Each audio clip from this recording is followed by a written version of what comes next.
성경은 언제 어떤 배경 속에서 누가 누구에게 기록했는가, 어떤 상황 속에서 이런 말씀이 기록됐는가를 알 필요가 있죠. 그래서 우리가 이거를 배경 그래요.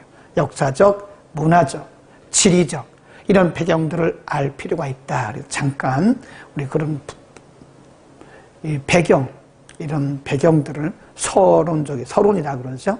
서론적으로 잠깐 공부하고 또 부분별로 우리가 나눠서 공부하도록 하겠습니다. 서론 부분 먼저 보면서 말씀을 드리겠습니다.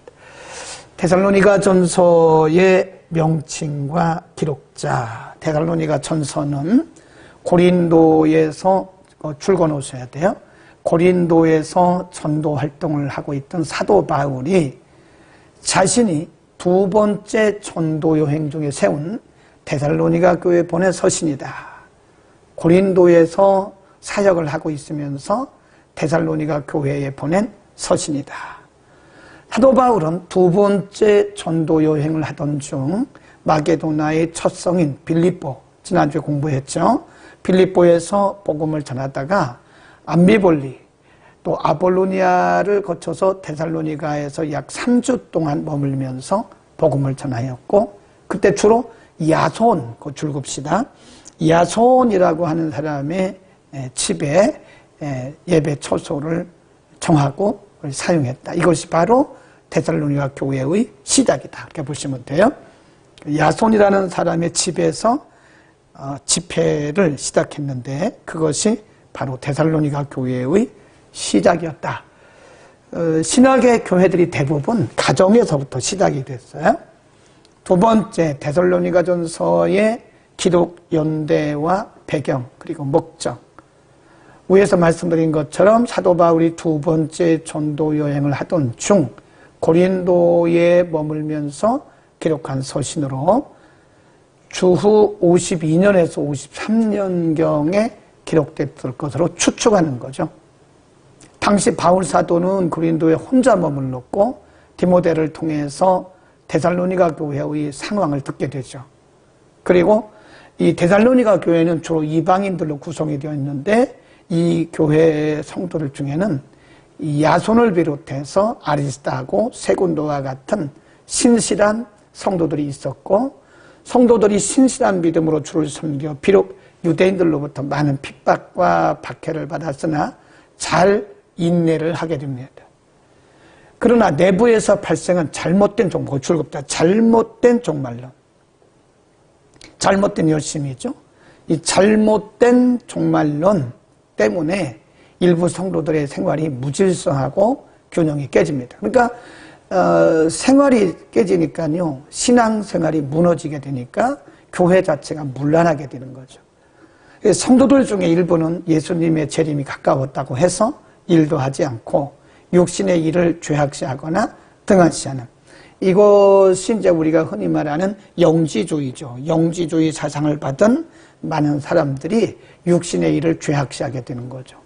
그래서 바울은 디모데로부터 어떤 성도들은 예수님의 재림 전에 죽은 자들은 어떻게 되는지 염려를 하고 걱정하면서 혼란 속에서 살고 있다는 소식을 듣고 믿음으로 잘 인내하는 자들은 위로하고 격려하고, 반대로 잘못된 사상과 신앙에 빠져서 염려와 걱정과 게으름에 빠져 있는 성도들을 바로 세우기 위해서 본 서신을 기록하게 되는 것이다. 꼭 기억하셔야 돼요. 데살로니가 교회는 매우 열심히 있는 성도들이 있었는데 이 잘못된 종말론, 그러니까 이게 신앙도요, 이 잘못된 신앙을 갖게 되면, 성경 해석이 잘못되면 신앙생활이 흔들려요. 신앙생활만 흔들리는 것이 아니라 삶도 흔들립니다. 가정생활도 사회생활도 흔들리게 되어 있는 거예요. 신앙이 흔들리면 다 흔들리는 거예요. 신앙이 왜 흔들리냐? 성경 해석상의 문제예요. 네. 예수님이 재림하실 때가 다 됐는데 굳이 결혼은 뭐로 하냐, 직장은 뭐로 가냐, 사업은 뭐로 하냐, 이러면서 생활이 다 이렇게 뒤죽박죽이 되는 거예요. 이런 사람들이 이 집 저 집 다니면서 혼란하게 말만 일으키고 또 생활은 안정이 안 되고 이렇게 됐다는 거죠. 그러니까 성경 해석상이 문제가 그 삶과 신앙생활과 심지어는 교회까지도 문란하게 한다. 이 성경 해석이 매우 중요하다. 극단적인 종말론주의자들이 많았기 때문에 그런 거다. 이렇게 보시면 되겠습니다. 자, 그리고요, 이렇게 보시면, 비교적 데살로니가 전서는 일찍 기록된 성경이죠. 여기 보면 제일 먼저 기록된 것이 갈라디아서, 야고보서, 이것이 이렇게 해서 52년경으로 보고, 그 다음에 데살로니가 전서, 후서, 요 성경도 역시 52년경으로 보는 거죠. 학자들에 따라서는 이 갈라디아서, 야고보서는 훨씬 더 빠른 시기, 46년에서 48년에 기록됐을 것으로 보는 거죠. 그러니까 신약 성경 가운데 가장 먼저 기록된 성경이 갈라디아서, 야고보서, 그리고 그 다음에 일찍 기록된 성경이 데살로니가 전서, 데살로니가 후서다. 그러니까 오늘 우리가 공부하려고 하는 데살로니가 전서는 신약 성경 가운데서 비교적 빨리 다른 성경에 비해서 일찍 기록되어진 성경이다. 이렇게 보시면 되겠습니다. 자, 그 다음에 그러면 이 데살로니가 교회에 보낸 서신이잖아요. 데살로니가 교회에 보낸 서신인데, 이 데살로니가라고 하는 곳은 어디냐? 이게 빨간 화살표 되어 있잖아요. 이게 초록색 동그라미 되어 있고, 이것이 데살로니가입니다. 우리가 그 전에 지난주에 공부한 부분이 여기죠. 빌립보서죠. 빌립보서는 빌립보에 보낸 편지다. 고린도 전서, 후서는 고린도 교회에 보낸 편지다. 이렇게 보시면 되는 거죠. 나머지는 대부분 이 배경이, 지역적 배경이 대부분 소아시아다. 데살로니가는 여기입니다. 데살로니가 보낸 첫 번째 편지, 데살로니가 전서. 데살로니가에 보낸 두 번째 편지, 데살로니가 후서, 그렇게 얘기를 하는 겁니다. 그러니까 데살로니가 전서는 바로 이 데살로니가에 보낸 첫 번째 편지였다. 이렇게 보시면 되는 겁니다. 데살로니가 전서의 특징이 뭐냐? 잘 보셔야 돼요. 데살로니가 전서의 특징 첫째, 사도 바울에 의해서 기록된 첫 번째 서신이고, 신약 성경 중에서 야고보서 다음으로 일찍 기록된 성경, 설명을 했죠. 두 번째, 다른 서신에 비해서 교리적인 부분이 많이 없다. 그러니까 교리적인 부분을 다루지 않고 주로 삶에 대한 것을, 종말적인 삶에 대한 가르침이다. 세 번째, 성도들을 사랑하는 사도 바울의 부성애적인 애틋한 사랑이 두드러지게 들어있는 것이 바로 데살로니가 전서다. 예수님의 재림과 관련된 상세한 가르침과 설명이 들어있다. 그럼 이제 부연 설명을 좀 보시죠. 바울 사도는 예수님의 재림에 대해서 5장 1절부터 3절에서 예수님의 재림의 시기와 때는 아무도 모르고 안전하다, 평안하다 할 그때에 갑자기 오실 거라고 가르칩니다. 예수님도 그랬어요. 예수님께서도 자신의 재림의 날짜나 시간을 아무도 알 수 없다. 그런 말씀을 하셨어요. 언제나 그래서 근신하여 깨어 있으라고 말씀을 하십니다. 우리는 예수님의 재림의 시간을 알 수가 없습니다. 그러나 징조, 마태복음 24장에 보면 재림의 징조가 많이 다양하게 말씀이 되고 있죠. 그러므로 우리는 언제 오실지라도 기쁨으로 맞이할 수 있도록 늘 깨어 준비하고 날마다 우리 각자에게 맡겨주신 사명을 따라 지혜롭게 생활을 해야 합니다. 우리가 그거를 마라나타 신앙이다. 주님이 언제 오실지 모르기 때문에 늘 깨어서 준비하는 것이다. 자, 이렇게 해서 이제 설명을 다 드렸고요. 1장, 2장, 그리고 3장은 우리가 흔히 말하는 핍박 중에 있던 성도들을 위로하기 위해서 하나님이 사도 바울을 통해서, 사도 바울이 데살로니가 교회 성도들을 위로하는 형식이지만 사실은 하나님께서 사도 바울을 통해서 성도들을 위로하고 있는 거죠. 그 당시, 그러니까 52년경이면요, 굉장히 교회가 핍박을 많이 받을 때입니다. 67년에 사도 바울이 순교를 했거든요. 그리고 70년도에 주 70년에 예루살렘 성전이 불이 타요. 그러니까 로마 정부가 기독교를 굉장히 박해하던 그때 핍박과 박해 속에서 믿음을 지키고 있던 성도들을 위로하기 위해서 1장부터 3장까지 말씀하고 있다. 자, 1장을 한번 보세요. 1장 2절 우리가 너희 무리를 인하여 항상 하나님께 감사하고 기도할 때에 너희를 말함은 거기 줄겁시다. 3절 데살로니가 교회 성도들이 특징이 뭐냐? 믿음의 역사, 사랑의 수고, 소망의 인내가 있다는 거예요. 그래서 이 데살로니가 교회의 특징이 뭐냐? 데살로니가 교회 성도들의 특징이 뭐면 빨간 거네요. 네, 하얀 거로 바꾸겠습니다. 지우고 1장 3절에 보면 데살로니가 교회 성도들의 특징이 뭐냐? 믿음의 역사가 있는 거예요. 그냥 환상적인 그런 추상적인 그런 믿음이 아니라 믿음의 역사가 있다. 역사가 살아있는 믿음 그런 뜻이죠. 그 다음에 소망의 인내. 소망이 있기 때문에 인내하는 거죠. 우리가 인내하지 못하는 것은 소망이 없기 때문에 그런 거예요. 그 다음에 사랑의 수고. 여기 보면 믿음, 소망, 사랑 그렇잖아요. 믿음, 소망, 사랑이잖아요. 사랑의 수고. 이 수고란 말은 헌신이란 뜻입니다. 사랑은 이론이 아니죠. 그러니까 데살로니가 교회 특징이 뭐냐면 헌신적인 사랑이 있는 거예요. 희생적인 사랑이 있는 거예요. 여러분 우리가 사랑에 대해서 뭐 언어적으로는 뭐다, 아가페다, 스톨게다, 에로스다, 뭐 필리아다 이거 아무리 얘기해도 소용없어요. 그건 이론이에요, 이론.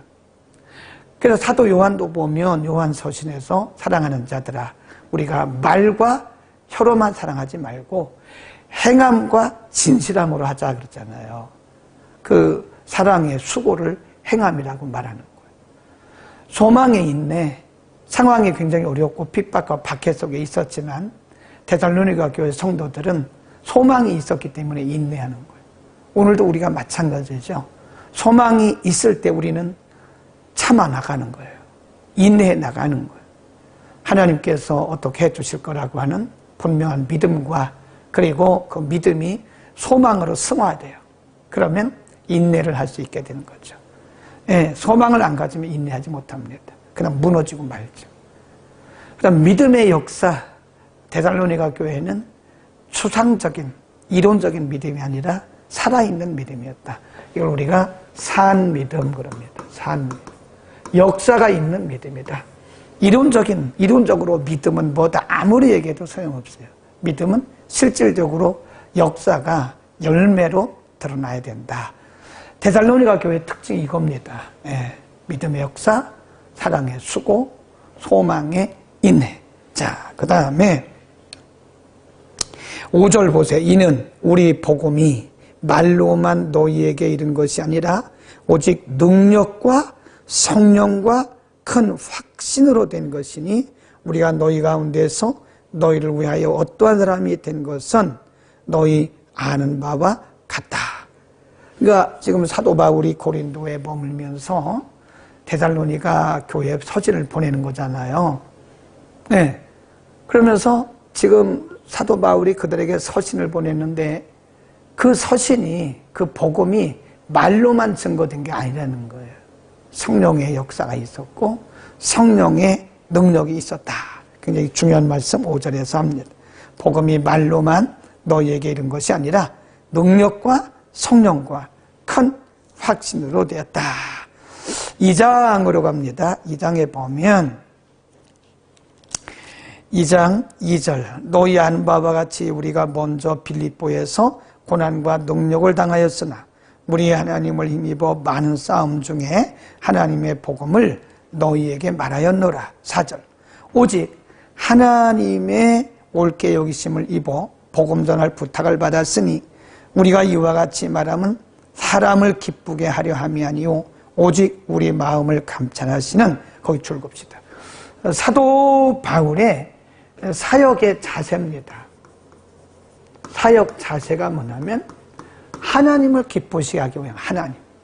1장 5절에서 오직 하나님을 기쁘시게 하기 위함이다. 그러니까 무슨 사역을 하더라도 항상 사도 바울의 그 초점은 어디에 맞춰져 있냐면 하나님의 기쁨이에요.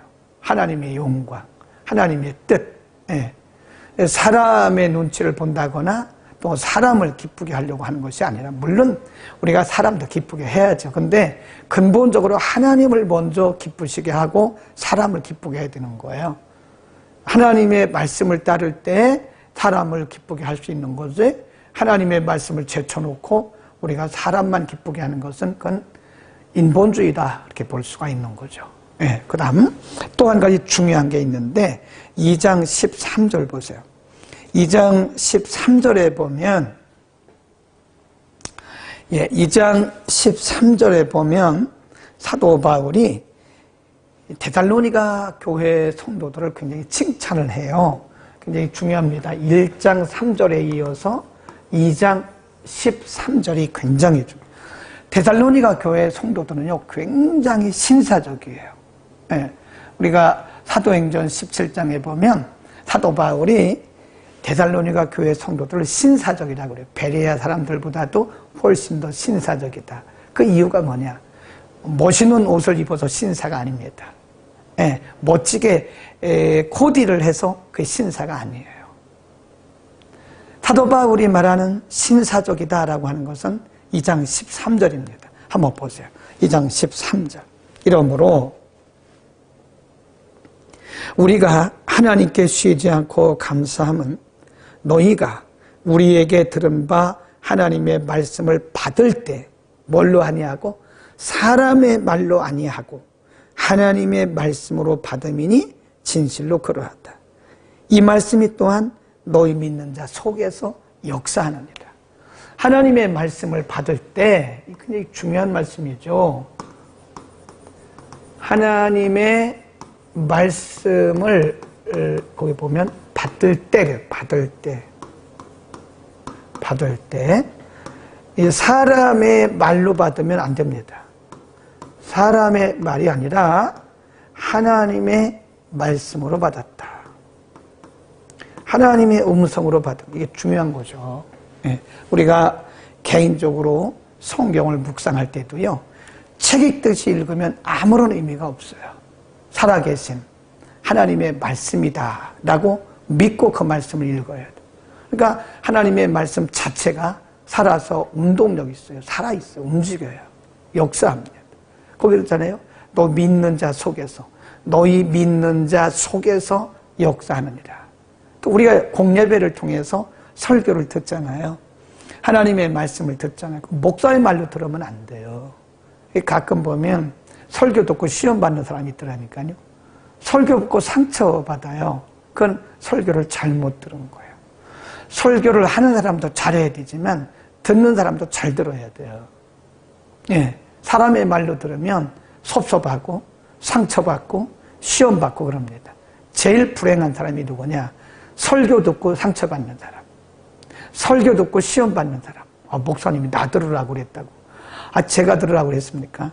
성령께서 목사님을 통해서 말씀하셨구나 라고 자기를 돌아볼 생각을 해야지, 인간적으로 듣고 자꾸 섭섭하다 그러면 안 돼요. 마태복음 13장에 보면 예수님께서 이 갈릴리 지역에 가서 복음을 전하세요. 예수님의 사역의 3분의 2가 갈릴리 사역입니다. 근데 이상하게도 갈릴리 사람들은 예수님을 배척해요. 예수님의 복음을 거부합니다. 거부해요. 왜 그럴까요? 거기 보니까 이 사람의 아버지 요셉 아니야? 이 사람은 요셉의 아들 아니야? 마리아의 아들 아니야? 거기 그 형제 자매들 다 여기 있는데, 이름을 다 불러가면서. 그러니까 예수님을 뭐로 본 거예요? 사람으로 본 거예요. 자기들과 함께 자랐던 그 사람으로 보니까 예수님께서 하시는 말씀이 하나도 메시지로 들리지 않는 거예요. 하나님의 음성으로 들리지가 않는 거예요. 우리는 2장 13절을 통해서 하나님의 말씀을 들을 때 잘 들어야 됩니다. 하나님의 말씀으로 들어야지 인간의 말로 들으면 섭섭하고 상처받고 시험받는 제일 불행한 사람. 하나님의 말씀 듣고 상처받는 사람. 우리는 이제부터 하나님의 말씀을 사람의 말로 듣지 않고 하나님의 말씀으로 받을 때 그 말씀이 우리 속에서 역사하는 것을 믿기를 바랍니다. 아멘. 그 다음 2장 17절로 갑니다. 형제들아 우리가 잠시 너희를 떠난 것은 얼굴이요 마음은 아니니 너희 얼굴 보기를 열정으로 더욱 힘쓰느라. 그러므로 나 바울은 한 번, 두 번 너희에게 가고자 하였으나 누가 막았어요? 사단이 막았다. 그러니까 이 하나님의 일을 할 때도요. 사실은 사도 바울이 저 고린도는 이 아랫역이잖아요. 아랫역에서 이 데살로니가까지 올라가야 되는 거란 말이에요. 그래서 데살로니가 고린도에서 데살로니가에 가기를 원했는데 여러 번 길이 막혔어요. 한 번, 두 번 가기를 너희에게 시도했다.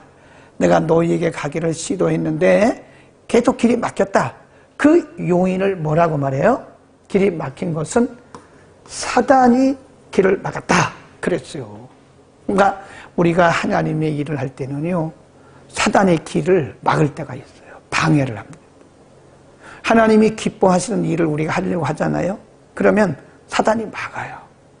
하나님이 기뻐하시는 선교 일을 하고 전도의 일을 하고 복음 전하는 일을 하고 이럴 때 사단이 반드시 틈을 타요. 그래서 하나님이 기뻐하시는 일을 할 때는요, 기도 많이 해야 돼요. 그리고 항상 경성해야 돼요. 틈을 주면 안 돼요. 깨워서 경성하고 틈을 주지 않고 그럴 때 우리가 성공적으로 하나님의 일을 할 수 있는 것이다. 이게 영적 전쟁입니다. 하나님의 일이라고 하는 것은 이게 사람의 일이 아니에요. 하나님의 일은 이게 말 그대로 영적 전쟁이에요. 전투예요. 전투. 치열한 영적 전쟁입니다. 기도하지 않고는 안 돼요. 그냥 설렁설렁 대충대충 하나님 일 하려고 하면 틀림없이 사단의 방해를 받고 포기하게 돼요. 늘 깨워서 기도하지 않으면 항상 기도와 함께 가야 돼요. 항상. 예. 제가 오늘 졸업한 졸업생들에게 설교를 하면서 우리는 예수님을 닮아야 된다. 여러분이 예수 그리스도의 좋은 제자가 되기를 원한다면 여러분들은 예수님을 닮아야 된다. 예수님을 닮는다는 걸 resemble Jesus라고 그래요. 예수님을 닮는다는 것이 뭐냐? 예수님이 하신 것처럼 하면 되는 거예요. 예수님은 항상 기도하셨어요. 예. 그래서 새벽에도 기도하시고 밤 새워서 기도하시고 또 병 고칠 때도 기도하시고 제자들 임명할 때도 기도하시고 죽은 자를 살릴 때도 기도하시고 마지막에 십자가를 지시기 전에도 기도하시고 운명하시면서도 기도하시고. 그러니까 예수님의 제자는 예수님처럼 하면 돼요.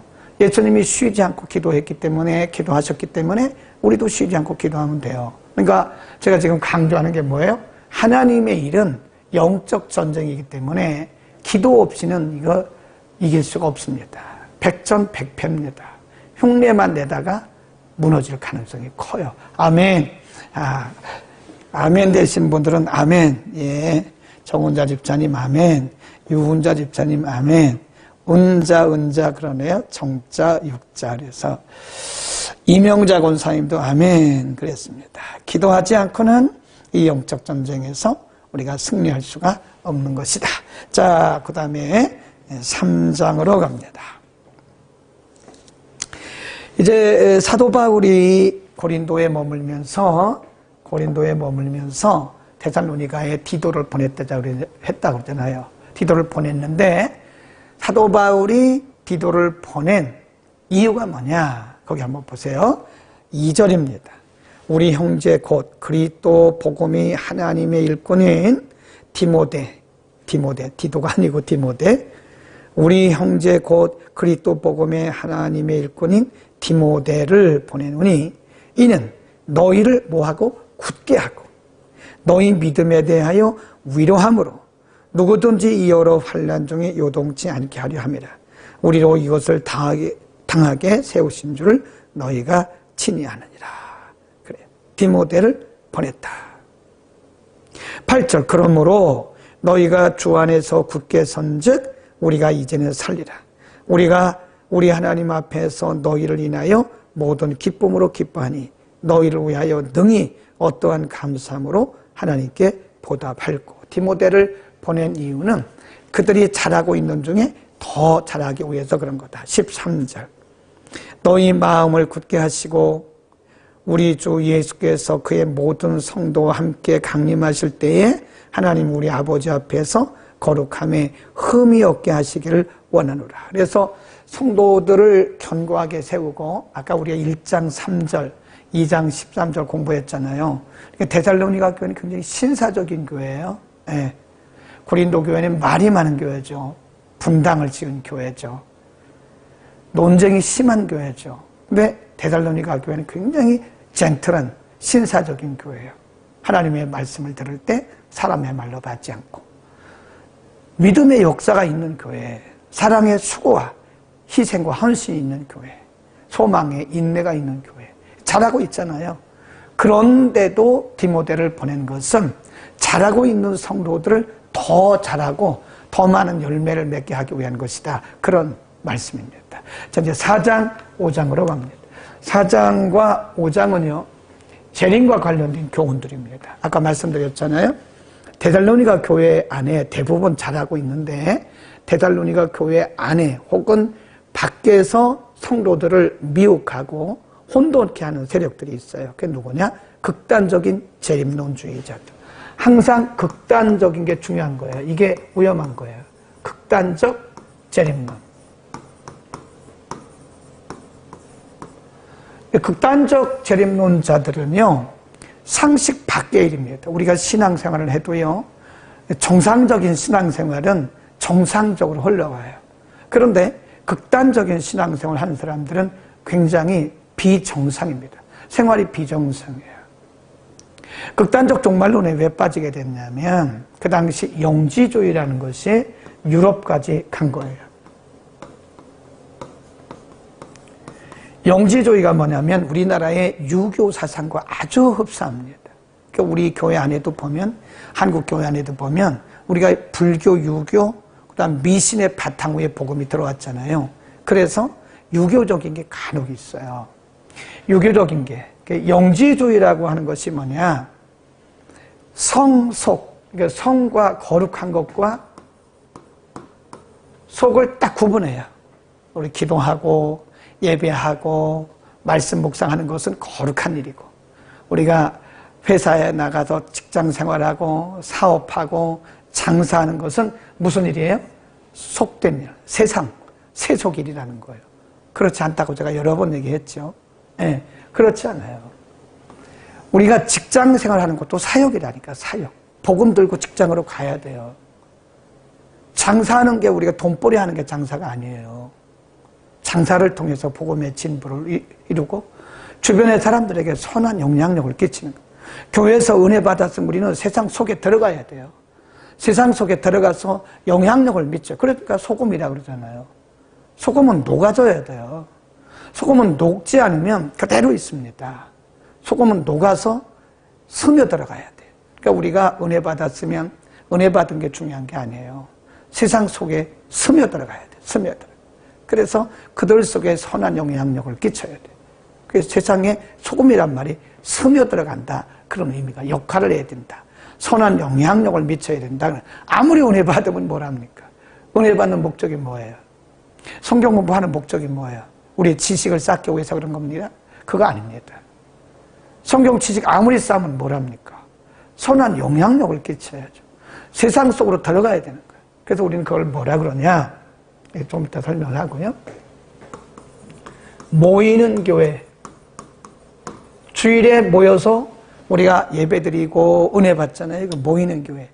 은혜 받았으면 세상 속으로 흩어져야 돼요.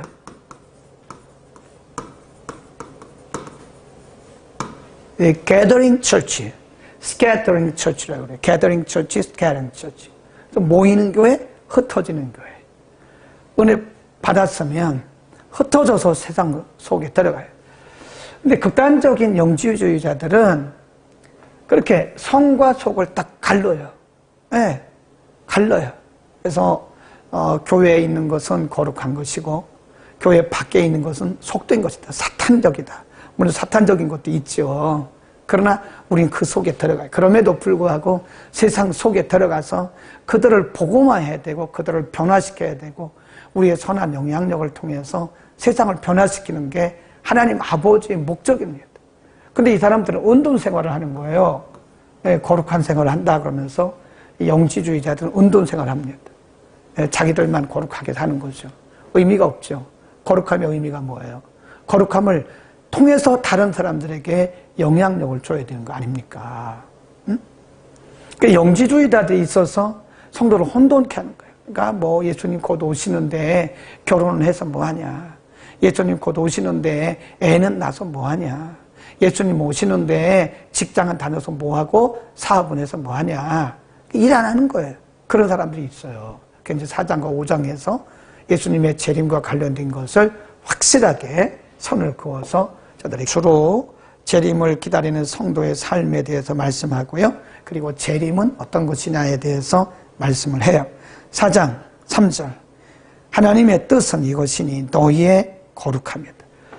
4장 3절에서 사도 바울은 말하기를 하나님의 뜻이 뭐냐? 너희를 향하신 하나님의 뜻이 뭐냐? 거룩함이에요. 거룩함.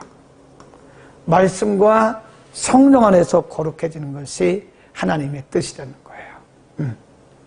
결혼도 그런 말이 있잖아요. 결혼의 목적은 행복이 아니다. 거룩이다. 결혼을 행복하기 위해서 결혼하게 되면 행복이 깨어지면 결혼은 깨집니다. 결혼의 목적은 행복이 아니에요. 물론 행복도 있죠. 당연히. 근데 궁극적인 목적은 거룩이에요. 우리가 거룩한 가정을 이루는 것이 그것이 결혼의 목적입니다. 어떤 분들은 신앙생활을 잘 하다가 결혼하고서는 교회를 떠나요. 결혼 잘못한 거예요. 아무리 행복하게 살아도 그건 잘못된 결혼 생활입니다. 진정한 결혼 생활은 그리스도 안에서 말씀 안에서 이루어지는 것이다. 너희의 거룩이다. 이런 말씀을 하고 있습니다. 4절 각각 거룩함과 존귀함으로 자기 안에 취할 줄을 알고 하나님을 모르는 이방인과 같이 세격을 좇지 말고 이 일의 분수를 넘어서 형제를 해하지 말라. 그런 말씀을 합니다. 그 다음에 쭉 내려가다가 11절 또 너희에게 명한 것 같이 종용하여 자기 일을 하고 너희 손으로 일하기를 힘쓰라. 극단적 종말론에 빠지니까 일하기 않는다 그랬잖아요. 그러니까 그렇게 하지 말고 너희의 손으로 일하기를 힘쓰라. 이는 외인을 대하여 단정히 행하고 또한 아무 궁핍함이 없게 하려 함이라. 그러니까 여러분 우리 믿는 사람들이 일하는 거 결코 죄가 아니에요. 거짓말하고 사기치고 이건 죄죠. 근데 예수 믿는 사람이 돈 버는 거고 죄가 아닙니다. 돈 버는 목적이 뭐예요? 복음을 위해서인다. 복음을 위해서. 그러니까 결코 우리가 가난하게 사는 게 경건이 아니에요. 물론 부자로 사는 것도 경건은 아닙니다. 중요한 것은 목적이 뭐냐의 목적이. 그러니까 사도 바울은 극단적 종말론에 빠져가지고 일하기 싫어하는 사람들에게 종용히 일하라는 말은 여러분의 일에 최선을 다해라 그 말이에요. 네, 어디 가서 사람들에게 자꾸 얻어먹으려고 하지 말고 할 수 있는 한, 내가 할 수 있는 한 최선을 다해라 그 말이에요. 네, 저도 신학교 다닐 때 누가 도와준 사람 없었잖아요. 뭐 나중에 우리 집사람 이제 교제하면서 우리 집사람이 신발도 사주고 옷도 사주고 등록금 내주고 그랬는데 그 전에는요 없어요. 그러니까 제가 아르바이트 하면서 공부했어요. 아르바이트 하면서 결혼해서 또 대학원을 다니는데 교회에서 주시는 사례비가 5만 원, 7만 원 이거밖에 안 돼. 어떻게 살아요? 우리 큰애 이렇게 가졌을 때. 그러니까 우리가 방 얻는데 가게 조그만 구멍가게 딸리는 방을 얻었어요. 그거 가게 했다니까요. 예. 그래서 우리 집사람이 그 배불러가지고 애 가져가지고도 그거 앉았다 일어났다 콩나물 팔고 이렇게 파느라고 과자 팔고 애를 먹었죠. 그게 죄가 아니죠. 신학생들은 아무 일도 하지 말고 그냥 공부만 해야 된다. 이게 극단적인 거예요. 지금 우리나라에 큰 사역을 하시면서 우리나라의 기둥과 역할을 하는 우리나라의 지도자들은 거의 미국에서 공부를 하셨잖아요. 거기 가서 다 식기 닦았어요. 아르바이트했어요. 공장에 가서 일했어요. 우리나라에 들어와 있는 외국인 유학생도 우리 학교에도 보면 신학대학원에 학생들 많이 있는데 공장 가서 일해요. 네, 공장 가서 일하고 가스 마시고 일하고 그냥 손이 보면 시커멉니다. 손비 같지 않아요. 공장 가서 일해가면서 그 아르바이트에서 돈 번 돈으로 등록금 내고 공부하고 그래요. 그게 결코 잘못된 게 아니라는 거예요. 극단적인 신앙에 빠지면 그냥 신학생들은 아무것도 안 하고 어디서 누구한테 손 벌려서 얻어가지고 그거 가지고 살아야 된다. 그건 아닙니다. 기도만 해야 된다. 제가 볼 때 그것도 아니에요. 할 수 있는 한 최선을 다하는. 그래서 우리나라 교단에서도 보면요, 이 투자법을 통과시켰어요. 우리나라 장로교회 두 대교단에서 이거 투자법을 통과시켰습니다. 그래서 목회자들도 이제는 투잡을 가질 수 있다. 옛날에는 그건 상상도 못했죠. 옛날 우리 선배 목사님들은 상상도 못했죠. 굶어 죽어도 교회에서 기도하다 굶어 죽어야죠. 요즘 그렇게 해가지고는 교회 유지가 안 돼요. 그러니까 제가 아는 어떤 분은 쓰리잡을 해요. 새벽 예배 끝나고 가서 우유 배달도 하고 또 이 짐 날려주는 걸 뭐라 그래요? 그것도 하고 대리운전도 하고. 네, 그럽니다. 그게 죄입니까? 죄 아니죠. 그게 불신앙입니까? 불신앙으로 볼 수도 있겠지만은 우리의 현실이 그렇게 안 하면 유지할 수가 없는 겁니다. 그래서 사도 바울도 그래서 텐트 메이킹 미셔너리라고 해요. 사도 바울도 낮에는 복음을 전하고 저녁에는 카누를 만들었어요. 카누. 매일 저녁 그런 건 아니지만 그래서 사도 바울도 이런 고백을 해요. 사도행전에 보면 에베소 교회 장로들에게 내가 여러분에게 복음을 전하기 때문에 여러분에게서 받은 헌금으로 살 수 있지만 나는 여러분에게 본이 되고 또 누를 끼치지 않기 위해서 나는 내 손으로 힘을 씁니다. 내 손으로 힘써서 나는 내 사역을 한다. 그래서 그거를 텐트 메이킹 미셔너리라고 합니다. 아르바이트 하는 게 죄가 아닙니다. 신학생이 아르바이트 하는 거 죄가 아니에요. 목회자가 어려우면 가서 해야죠. 대리운전이라도 해야죠. 어려운데 어떻게 합니까? 매번 큰 교회 가가지고 도와주십시오 그럽니까? 하나님이 까마귀를 보내주시죠. 근데 매번 까마귀를 보내주시나요?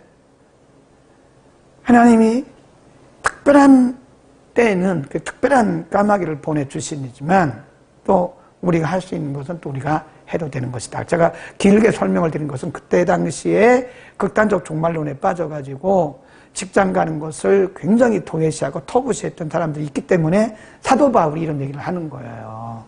자, 거기 또 봅니다. 13절 자는 자들, 죽은 자를 얘기하는 거예요. 죽은 자. 형제들아 자는 자들에 관하여는 너희가 알지 못함을 우리가 원치 아니하노니 이는 소망 없는 다른 이와 같이 슬퍼하지 않게 하려 함이라. 우리가 예수에 죽었다가 다시 사심을 믿을진데 이와 같이 예수 안에서 자는 자를 또 믿다 죽는 자를 우리가 죽었다고 말하지 않아요. 잔다 그래요. 하나님이 저와 함께 데리고 오시리라. 15절 우리가 주의 말씀으로 너희에게 이것을 말하노니 주 강림하실 때까지 우리 살아남아 있는 자도 자는 자보다 결단코 앞서지 못하리라. 예수께서 호령과 천사장의 소리와 하나님의 나팔로 친히 하늘로 쫓아 강림하시리니 그리스도 안에서 죽은 자들이 먼저 일어나고 부활하고 그 후에 우리 살아남은 자도 저희와 함께 구름 속으로 끌어올려 공중에서 주를 영접하게 하시리니 그리하여 우리가 항상 주와 함께 있으리라. 이제 공중에서 주를 영접한다. 17절에 있는 이 말씀을 가지고 어떤 분들이 이것을 휴거라고 하는데 휴거 말씀하는 게 아니에요. 휴거라고 하는 것은 성경적이지 않아요. 이것은 종말론을 말하는데 전천년설, 후천년설, 무천년설이 있거든요. 휴거를 말하는 사람들은 천천년설자들이에요. 근데 지금 우리나라에는 천천년설을 믿는 사람이 많이 없어요. 잘못된 사람들 외에는 없습니다. 그래서 여기서 말하는 휴거라고 하는 것은 이 공중에서 주를 만난다는 것은 우리의 부활을 의미하는 것이 휴거를 의미하는 것은 아니다. 꼭 기억하시기 바랍니다. 자, 이제 5장 마지막 장으로 갑니다. 오늘 그래도 벌써 51분이 됐네요. 자, 5장으로 갑니다. 5장. 형제들아, 때와 시기에 관하여는 너희에게 쓸 것이 없으면 예수님의 재림을 말하는 거예요. 주의 날이 재림이 밤의 도적같이 이룰 줄을 너희가 자세히 알미라. 언제 예수님이 오시느냐? 저희가 평안하다, 안전하다, 방심할 때 그 말이에요. 할 그때에 잉태된 여자에게 해산 고통 이름과 같이 멸망이 호련히 저희에게 이르리니 결단코 피하지 못할 것이다. 예수님의 오시는 날짜는 아무도 몰라요. 1절에도 보면 형제들아 때와 시기에 관하여는 너에게 쓸 필요가 없다. 예수님도 말씀하셨잖아요. 마태복음 24장에서 아무도 모른다. 하나님만 하신다는. 예수님의 재림의 날짜는 아무도 모른다. 천사도 모르고 아들도 모르고 아무도 모르고 하나님 아버지만 하신다 그랬어요. 그러니까 그 당시 극단적인 종말론주의자들이 자꾸 자기들이 환상 중에 예수님이 언제 오신다고 말했다. 내가 꿈속에서 예수님이 오시는 날짜를 봤다, 들었다. 이거 다 위험한 거예요. 성경이 예수님의 재림의 날짜를 모른다고 예수님도 말씀하셨는데, 네, 우리가 만일 예수님의 재림의 날짜를 안다고 말하면 그 100% 이단이고요. 잘못된 사람이에요. 그럼 믿어서는 안 돼요. 그런데 따라가면 안 됩니다. 근데 중요한 것은 징조는 알려주셔서 징조. 마태복음 24장에 보면 그 날짜는 모르지만 예수님이 재림하실 때가 되면 이런 징조들이 나타난다. 터키, 트리기아가 터키죠. 터키 지진, 시리아 이런 지진들 보세요. 분명히 마태복음 24장에 보면 예수님이 오실 때가 되면 처처의 기근, 처처의 지진, 민족과 민족이 전쟁을 하고 예수님 말씀은 다 나타나고 있는 거예요. 지금 재림의 징조입니다. 날짜는 모르지만 징조를 다 알려주셨어요. 그럼 우리는 어떻게 되느냐? 평안하다, 안전하다 할 그때에 밤의 도적같이 오신다 그래요. 해산한 여인이 잉태하는 것처럼 온다 그랬어요. 그러니까 평안하다, 안정하다 그 말은 방심. 사람들이 방심하고 있을 때 예수님이 오신다. 예수님 마태복음 24장에서 마지막 시대의 상황에 대해서 노아의 때와 같을 것이라고 말씀했어요. 노아 시대에 노아가 사람들에게 가서 하나님의 홍수 심판을 가서 증거했잖아요. 사람들이 농담으로 여기는 거예요. 믿지를 않아요. 그러니까 예수님께서 말씀하시기를 꼭 예수님이 오실 때가 노아의 시대와 같이 홍수가 나서 사람들을 다 멸할 때까지 사람들이 모르는 것처럼 예수님의 재림도 그와 같다는 거예요. 예수님의 재림이 임박했는데도 사람들이 이 세상에 빠지고 또 세속에 빠져가지고 육신의 생활에 빠져가지고 그렇게 평안하다, 안전하다. 그러니까 여러분 우리에게 말씀을 전해주는 사람들이 잘못된 것을 잘못됐다고 말해줘야 되는데 잘못됐는데도 잘한다고 말하고 있으면요 망하게 하는 거예요. 하나님의 말씀은 때로는 칼이에요. 찌르는 송곳입니다. 항상 위로만 해주시는 게 아니에요. 그래서 때로는 송곳같이 찌르는 말씀도 아멘으로 받아야 되고요. 위로해 주시는 말씀도 아멘으로 받아야 돼요. 어린아이처럼 매번 위로만 해주면 됩니까? 그러면 안 되겠죠? 그 다음 그래서 4절에 보면 형제들아 너희는 어둠에 있지 아니하며 그날이 도적같이 너희에게 임하지 못하리니 너희는 다 빛의 아들이요 낮의 아들이라. 우리가 밤이나 어둠을 속하지 어두움에 속하지 아니하나니 그러므로 우리는 다른 이들과 같이 자지 말고 오직 깨어 근신하라. 그런 말씀이었어요. 자, 쭉 넘어갑니다. 쭉 갑니다. 13절 저의 역사로 말미암아 사랑 안에서 가장 귀히 여기며 너희끼리 서로 화목하라. 주님 오실 날 가까웠기 때문에 서로 우리는 용서하고 사랑하고 받아주는 그런 삶을 살아야지, 천국 가는데 지장이 없으면 그거 가지고 우리가 발목 잡히면 안 됩니다. 그거 가지고 마음 상하고 시험 들고 그래가지고 앞으로 진취적이지 못하고 앞으로 진력하지 못하고 계속 발목 잡혀 있으면 안 돼요. 그래서 우리는 천국 가는데 지장이 없으면 그냥 그거에 매이면 안 돼요. 그래요? 그렇군요.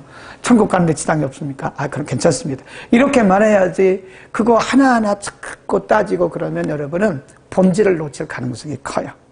14절, 또 형제들아, 너희를 권하노니 규모 없는 자들을 권계하고 마음이 약한 자들을 안위하고 힘이 없는 자들을 붙들어 주고 모든 사람을 대하여 오래 참으라. 삼가 누가 누구에게든지 악으로 악을 갚지 말고 오직 피차에 대하든지 모든 사람을 대하든지 항상 선을 좇으라. 그러니까 우리는 믿음의 공동체 안에서 함께 천국 갈 사람들이에요. 그러니까 서로 돌아봐주고 용기 주고 세워주고 붙들어주고 그런 사랑의 공동체를 이루어야 된다는 거예요. 우리 다 함께 지금 천국 가고 있는 거잖아요. 우리끼리 티격태격하면 안 되죠. 우리끼리 서로 물고 먹으면 다 망하는 거죠. 그러니까 우리는 다 천국 시민으로서 천국 백성으로서 함께 가는 거예요. 함께 갑시다. 내 아버지 집, 내 아버지 집, 내 아버지 집. 함께 갑시다. 내 아버지 집. 전 그거 찬송이었어요. 옛날에 우리 주일학교 때 배운 찬송인데 함께 가는 거예요. 함께 서로 용서하고 용납하고 서로 붙들어주고 오래 참아주는 겁니다. 15. 삼가 누가 누구에게든지 악으로 악을 갚지 말고 오직 피차 대하든지 모든 사람을 대하든지 선을 좇으라. 항상 기뻐하라. 쉬지 말고 기도하라. 범사에 감사하라. 이는 그리스도 예수 안에서 너희를 향하신 하나님의 뜻이다. 천국 가는 우리들의 삶이야. 항상 기뻐하고 쉬지 말고 기도하고 범사에 감사. 19절. 성령을 소멸치 말고 예언을 멸시치 말고 범사에 헤아려 좋은 것을 취하고 악은 모든 모양이라도 버려라. 그러니까 하나님의 백성들, 천국 가는 하나님의 백성들은요, 생각도 깨끗해야 되고 삶도 깨끗해야 되고 항상 그리스도 안에서 말씀 안에서 경건한, 너희를 향하신 하나님의 뜻이 뭐라고 그랬어요? 거룩이라고 그랬잖아요. 그 다음에 23. 평강의 하나님이 친히 너희를 온전히 거룩하게 하시고 또 너희 온 영과 혼과 몸이 우리 주 예수 그리스도 강림하실 때까지 흠없게 보존되기를 원하노라. 형제들아, 우리를 위해서 기도하라. 지금 고린도에 머물면서 데살로니가 교회에 서신을 보낸 사도 바울이 마지막으로 데살로니가 교회 성도들에게 우리를 위해서 기도해달라. 기도를 부탁하는 게 부끄러운 게 아니에요. 우리는 서로 기도하라고 해요. 서로 기도해주고 기도받고 그러는 겁니다.